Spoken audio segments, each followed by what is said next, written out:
Asyhadu an la ilaha illallah wahdahu la syarikalah wa asyhadu anna sayyidana Muhammadan abduhu wa rasuluh. Qala Rasulullah sallallahu alaihi wasallam, man shoma Ramadan imanan wa ihtisaban ghufira lahu ma taqaddama min dzambi. Jamaah salat Isya, tarawih dan witir rahimakumullah. Ittaqullah, marilah kita berupaya meningkatkan takwa kita kepada Allah Azza wa Jal. Salawat dan salam mari kita hantarkan kepada Nabi kita Nabi Muhammad sallallahu alaihi wasallam yang telah menunjukkan jalan yang benar untuk kita semua, jalan untuk mencapai keselamatan dunia dan akhirat. Jamaah, pada kesempatan yang singkat ini marilah kita berulang kaji bahwasanya Rasulullah SAW menyebutkan dalam satu hadis seperti yang sudah saya bacakan tadi, man shoma Ramadan imanan wa ihtisaban ghufira lahu ma taqaddama min dzambi. Siapa yang menunaikan puasa pada bulan Ramadan dengan penuh keimanan dan penuh mengharap pahala dari Allah Subhanahu wa taala semata, ghufira lahu ma taqaddama min dzambi. Jika kita menunaikan, kita berpuasa dengan penuh keimanan, dengan mengharapkan pahala dari Allah Subhanahu wa taala, maka insyaallah Allah akan menghapus dosa-dosa kita yang telah lalu. Jadi kalau sudah hapus dosa berarti seperti anak yang baru lahir lah kita jadinya. Pertanyaannya, bagaimana kita mencapai ghufira lahu ma taqaddama min dzambi? Kita tidak tahu persis. Tetapi paling tidak sebagai umat Muhammad, marilah kita mengikuti sunnahnya. Rasulullah sallallahu alaihi wasallam dalam hidup beliau, selama hidup beliau, ada amalan-amalan yang menjadi rutinitas beliau lakukan siang malam, tiap hari siang malam. Dalam satu hadisnya disebutkan ada 7 amalan.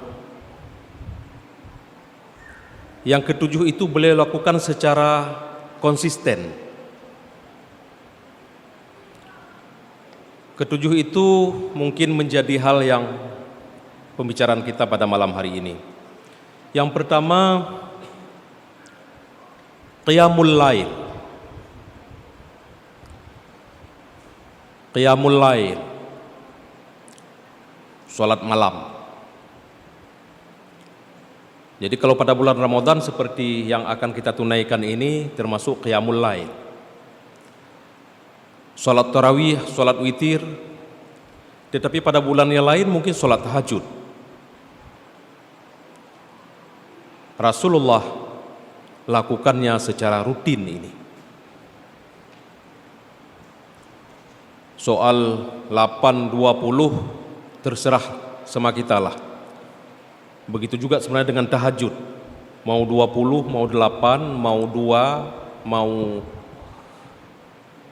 16, silakan saja. Tutup dengan witir juga, mau 3, mau 1, silakan saja. Yang kedua, qiraatul Quran, membaca Quran. Jadi walaupun Rasulullah itu sebagai Quran berjalan, tetapi beliau tetap membaca Al-Quran setiap harinya. Beliau membaca Al-Quran siang malam. Apalagi sebahagian salat yang beliau pimpin itu terus dalam ayat dan surat yang bertukar-tukar. Yang ketiga, salat duha. Salat duha sebenarnya tidak begitu sibuk juga lah untuk kita lakukan. 2 rakaat di pagi hari. Nggak mungkin pas baru keluar matahari, agak tinggi-tinggi matahari pun nggak apa-apa. Nggak mungkin di rumah, kalau orang ke kantor, di kantornya pun boleh. Dianjurkan dengan membaca surat Ad-Duha dan Asy-Syams. Ini beliau lakukan setiap harinya. Yang selanjutnya menjadi amalan rutin beliau adalah Nabi Muhammad SAW berusaha dalam kondisi wudhu. Beliau terus memperbaharui wudhunya. Wudhu itu kan bersuci. Maka beliau membudayakan selalu dalam kondisi bersuci, dalam kondisi wudhu.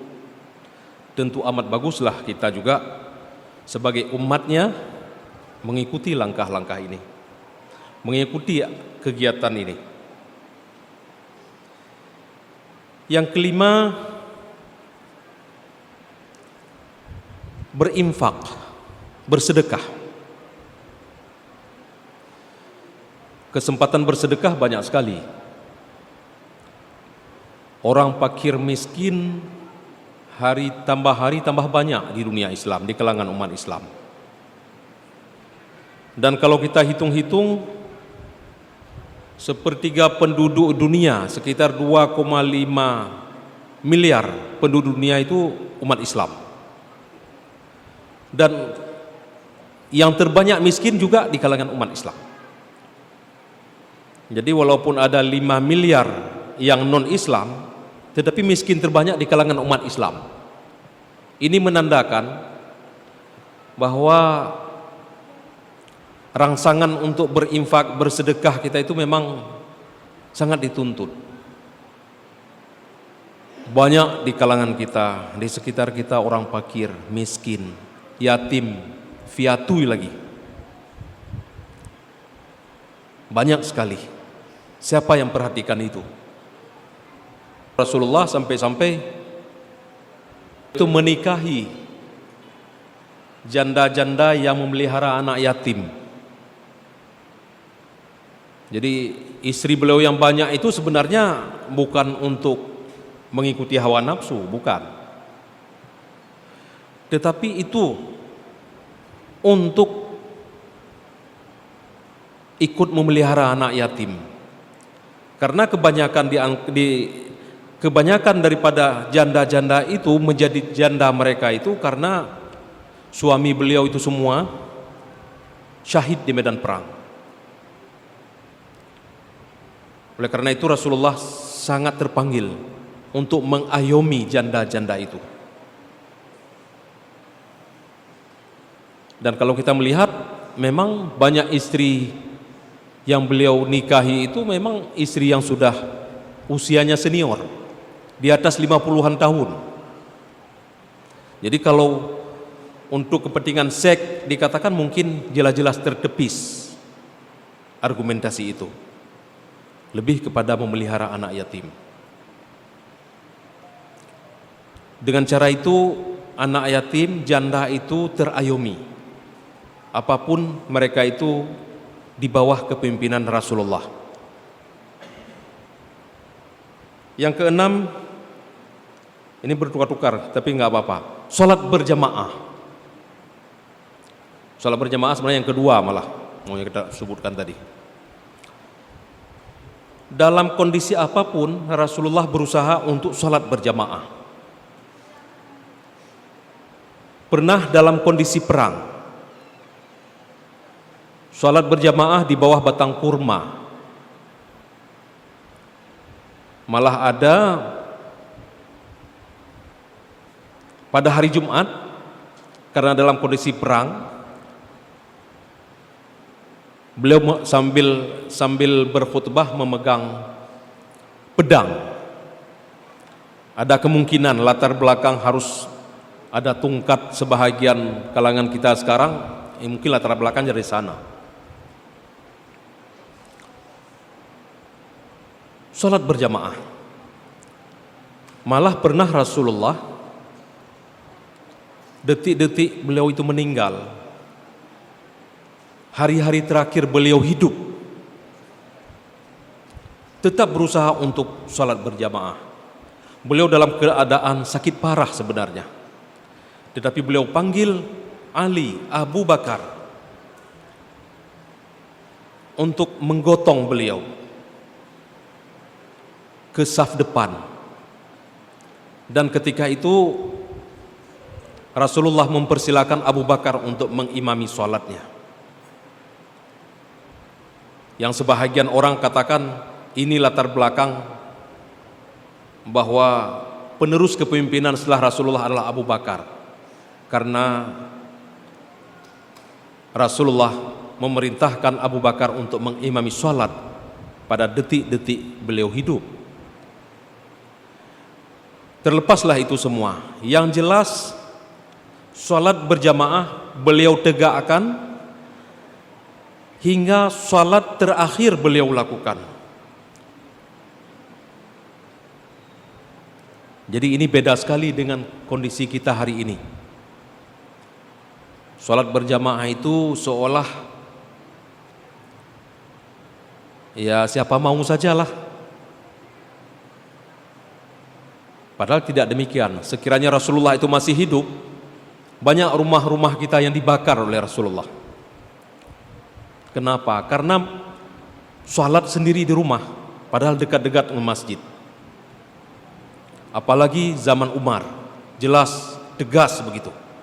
Beliau akan jemput ke rumah-rumah bagi kaum muslimin yang suka sholat di rumah sendiri tanpa mau berjamaah. Yang terakhir, yang menjadi amalan rutinitas Rasulullah adalah berzikir.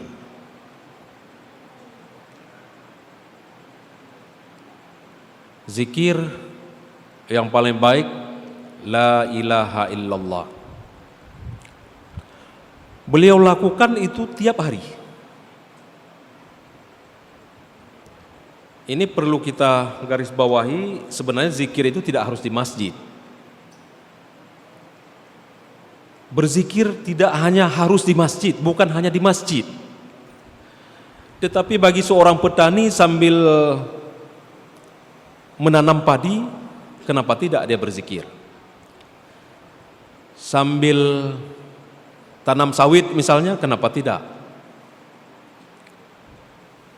Sambil dia mengajar, menulis di kantoran, di udara, di lautan, di rimba, di mana-mana, kenapa tidak kita berzikir? Semua bumi Allah ini menjadi tempat berzikir, dan semua bumi Allah ini menjadi tempat sujud bagi kita sebenarnya.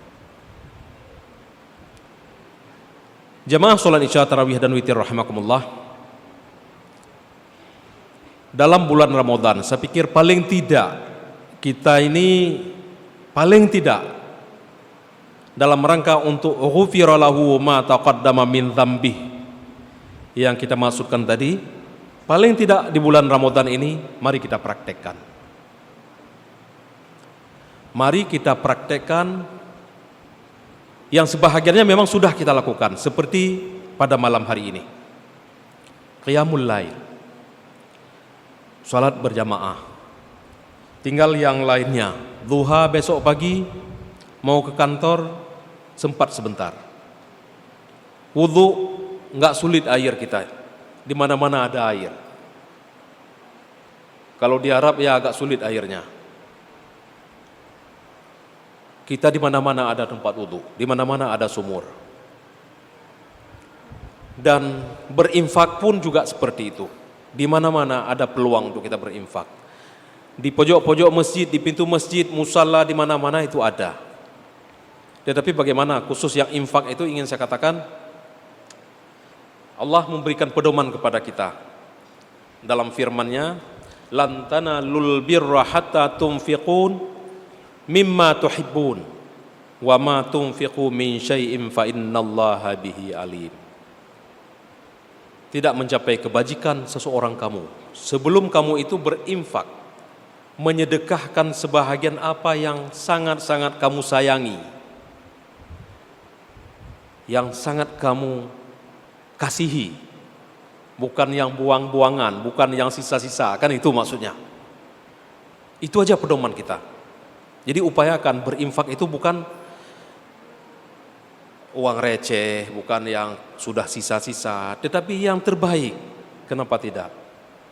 Kita memberikan makanan kepada fakir miskin, bukan yang sisa, tetapi peruntukkan sejak awal. Ini program untuk infak saya, memberikan makanan kepada anak yatim misalnya. Harus kita programkan seperti itu. Kalau tidak, mimma tuhibun kata Allah. Jadi bukan yang baik-baik. Jadi ciptakan kita upayakan yang baik-baik lah. Ya, kita programkan infak itu. Baru insya Allah Allah akan meredainya. Jamaah, dengan kita lakukan paling tidak 7 amalan rutinitas Rasulullah ini, menjadilah kita orang-orang yang takwa. Inilah yang dituntut, yang Allah itu berkeinginan supaya kita menjadi orang-orang yang takwa dengan Ramadan ini. Apabila kita tunaikan itu semua, insya Allah kita akan menjadi orang-orang yang takwa.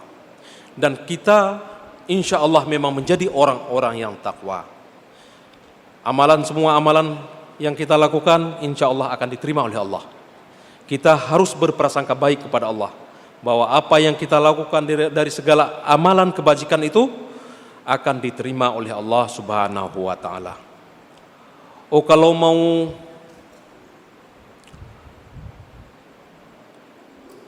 pahami ayat Allah yang lain tentang takwa itu sedikit lagi lah. Allah berfirman begini, wa may yattaqillah yaj'al lahu makhraja wa yarzuqhu min haitsu la yahtasib. Orang-orang yang takwa itu, siapa di antara kamu yang takwa? Kamu itu akan keluar dari berbagai hal. Kita ini memang banyak masalah dalam hidup. Banyak tantangan dalam hidup kita ini. Banyak tantangan dalam kehidupan kita keseharian. Tetapi kalau kita bertakwa, Allah akan memberikan jalan keluarnya. Kemiskinan, kekurangan bukan menjadi masalah jika kita takwa. Di akhirat ujung ayat ini, wa yarzuqhu min haitsu la yahtasib. Jadi tanda-tanda orang yang bertakwa itu akan diberikan rezeki oleh Allah dari penjuru yang tidak diduga-duga. Ini rezeki untuk orang-orang yang takwa. Dia komit dengan segala aturan, perintah dan larangan Allah, maka Allah akan melempangkan kehidupannya dan akan memberikan rezeki dari yang tidak diduga-duga. Ini tanda-tanda orang yang takwa. Semoga saja semua jamaah pada malam hari ini menjadi orang-orang yang takwa, orang-orang yang diberikan jalan lempang oleh Allah dari segala permasalahan hidup kita, dan akan diberikan rezeki dari yang tidak diduga-duga. Amin insyaallah. Billahi taufiq wal hidayah. Wassalamualaikum warahmatullahi wabarakatuh.